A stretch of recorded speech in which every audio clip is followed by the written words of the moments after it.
Oh, hey there! My name's Ariel Glazer, and today I'm going to talk about Chapter 6 of Honest Work, is the corporate social responsibility of a business to maximize its profit. This chapter is based in Milton Friedman's argument from the New York Times Magazine from 1971 that the business of business is in fact business, and that the corporate social responsibility of a business is only to maximize its profits.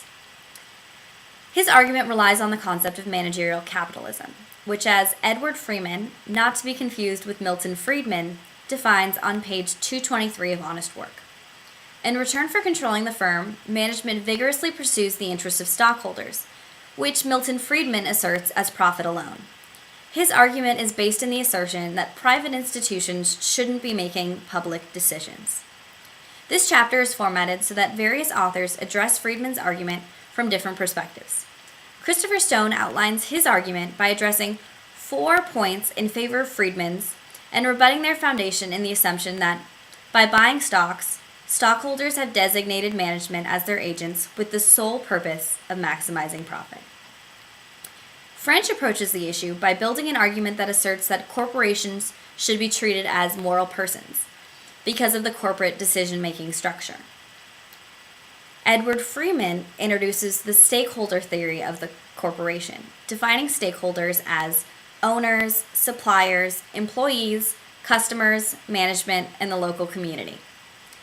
Arrow's argument, social responsibility and economic efficiency, is rooted in the concepts of equal access, voluntary contracts, and the autonomy of individuals. He also points out the economic regulations put in place by the government that currently limit the operations of corporations. Externalities like pollution often affect the sustainability of an organization and can cause internal issues in the future. So now I'd like to introduce a new concept, the concept of corporate shared value, explained by Michael Porter in a Harvard Business article titled Creating Shared Value. This concept recognizes that societal needs, not just conventional economic needs, define markets. So now we're going to watch this video by Michael Porter explaining his concept of how to create corporate shared value.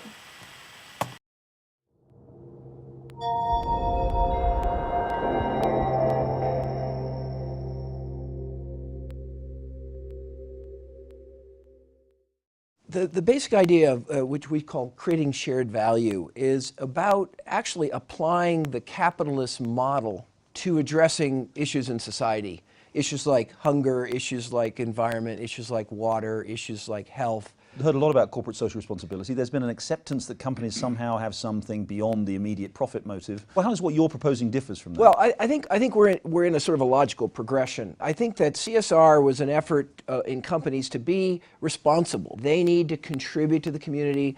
They need to comply with community standards. The idea of shared value says that no, that there's a bigger opportunity. It's not taking money from capitalism and investing. It's actually rethinking how we practice capitalism. And the CSR approach to low incomes of small farmers, the CSR approach is fair trade. Fair trade is about making sure that those poor farmers get an adequate price for their crop. And that's being good. It's fair for those farmers to get an adequate price for their crop. And yes, that'll improve the incomes of the farmers.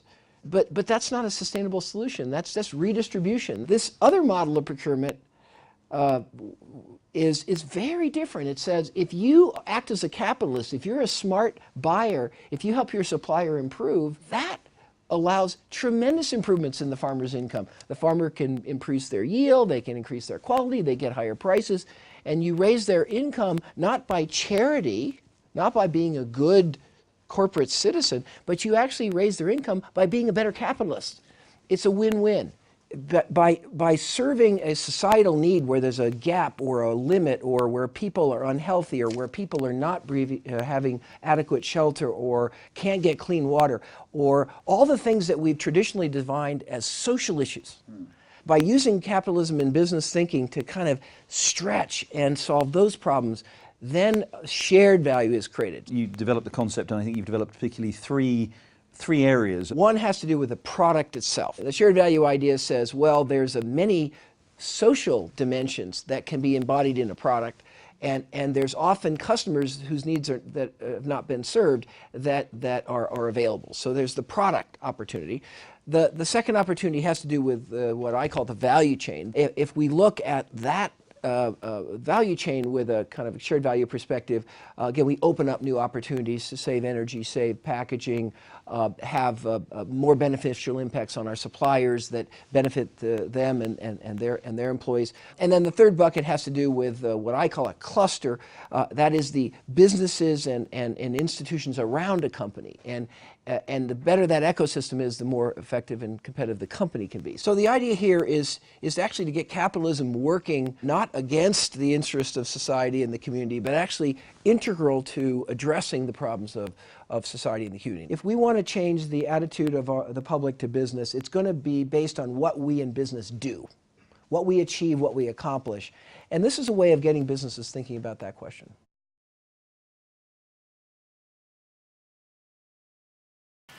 There are numerous ways in which addressing societal concerns can yield productivity benefits to a firm.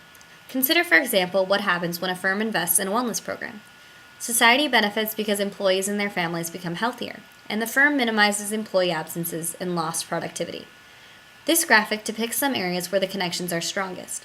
The darker circles represent social issues that, if invested in now, can have short-term costs but yield long-term productivity, sustainability, and profit. So what's the difference between corporate social responsibility and corporate shared value? As Michael Porter says in the video that we just watched, corporate social responsibility really values doing good through citizenship, philanthropy, sustainability, and community service. It is often used to generate goodwill for a firm, whereas corporate shared value involves weighing the economic and societal benefits in order to make key decisions involving the budget of the entire company to improve profit maximization in the long term. During class on Wednesday, we're going to discuss the different perspectives of the authors featured in Chapter 6 of Honest Work. We're also going to differentiate between the concepts of corporate shared value, corporate social responsibility, and the stakeholder theory of the corporation. Now we're going to watch a commercial of a socially responsible company. Please come to class prepared to discuss issues covered in the duration of this short video clip.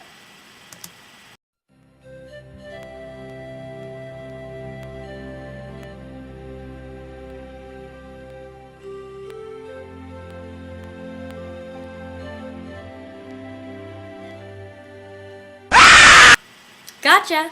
Happy Halloween and see you on class on Wednesday.